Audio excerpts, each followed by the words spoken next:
প্ৰতি বছৰে অসমৰ কামাখ্যা মন্দিৰত এনে এটা পবিত্ৰ উৎসৱ অনুষ্ঠিত হয় য'ত বিশ্বাস কৰা হয় যে এই সময়ত দেৱী নিজেই বিশ্ৰাম লয়। এই মহাপবিত্ৰ উৎসৱৰ নাম হৈছে অম্বুবাচী। 2026 চনত অম্বুবাচী আৰম্ভ হ'ব 22 জুনৰ পৰা। এই দিনটোৰ পৰা মন্দিৰৰ দুৱাৰ বন্ধ কৰি দিয়া হ'ব, কাৰণ বিশ্বাস কৰা যায় যে এই সময়ত মা কামাখ্যা মাহেকীয়া অৱস্থাত থাকে। এইটো কোনো ধৰণৰ সাধাৰণ বিশ্বাস নহয়, ই হৈছে মাতৃশক্তি, সৃষ্টিশক্তি আৰু নাৰী শক্তিৰ এটা পবিত্ৰ প্ৰতীক।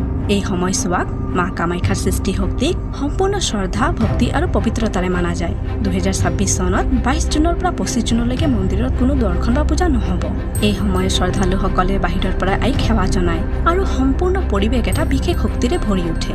এই সময়তেই দেশ বিদেশৰ পৰা যোগী, তান্ত্ৰিক আৰু ভক্তসকল কামাখ্যা মন্দিৰত উপস্থিত হয়। লগতে সাধকসকল ধ্যানত লীন হৈ পৰে, কাৰণ এইটো সময়েই আধ্যাত্মিক শক্তিৰ সৰ্বাধিক জাগৰণৰ সময় বুলি ধৰা হয়। এই সময়ত অম্বুবাচী মেলাৰ আয়োজনো কৰা হয় আৰু 26 জুন পুৱাত মন্দিৰৰ দুৱাৰ পুনৰ খোলা হ'ব। লগতে এই মহাবিদ্যা উৎসৱৰ বিধিপূৰ্ণ সমাপ্ত হ'ব।